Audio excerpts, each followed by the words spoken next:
எல்லாருக்கும் வணக்கம். நம்ம சேனலில் இப்போ என்ன பார்க்க போகிறோன்னா, நம்ம ஏரியாவில் நாய் ஒன்று குட்டி போட்டிருந்துச்சு. அது வந்து பார்த்திங்கன்னா மழையில் எங்கேயும் தங்க இடம் இல்லாமல் ரொம்ப கஷ்டப்பட்டுட்டு இருந்தது. சரி, ஒரு குட்டியை எடுத்து நம்ம வளர்ப்போம்னு சொல்லிட்டு நாங்கள் வச்சுருந்தோம். ஆனால் அது வந்து அந்த குட்டியை பார்த்துட்டு போனச்சே தவிர எங்கள் மேலே கோவமோ ஆக்ரோஷமோ எதையுமே காட்டலை. ஏன்னா அது இங்கே இருந்தால் சேஃபாக இருக்கும்னு சொல்லிட்டு அதுக்கு ஒரு நம்பிக்கை. அது போயிட்டு அது திரும்பி பார்த்ததை பார்த்தோன்னே எங்களுக்கே ரொம்ப மனசு கஷ்டமாக இருந்தது. இந்த ஒரு நாய் நம்ம நினைக்கிறோம், அதுக்கு எவ்வளோ பாசம் இருக்குது.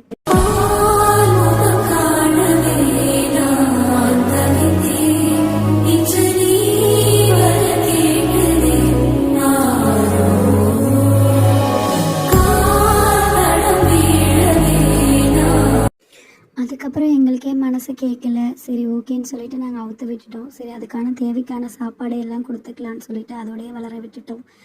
இந்த வீடியோ பிடிச்சிருந்துச்சுன்னா லைக் பண்ணுங்கள், நம்ம சேனலை சப்ஸ்கிரைப் பண்ணிக்கோங்க. நன்றி.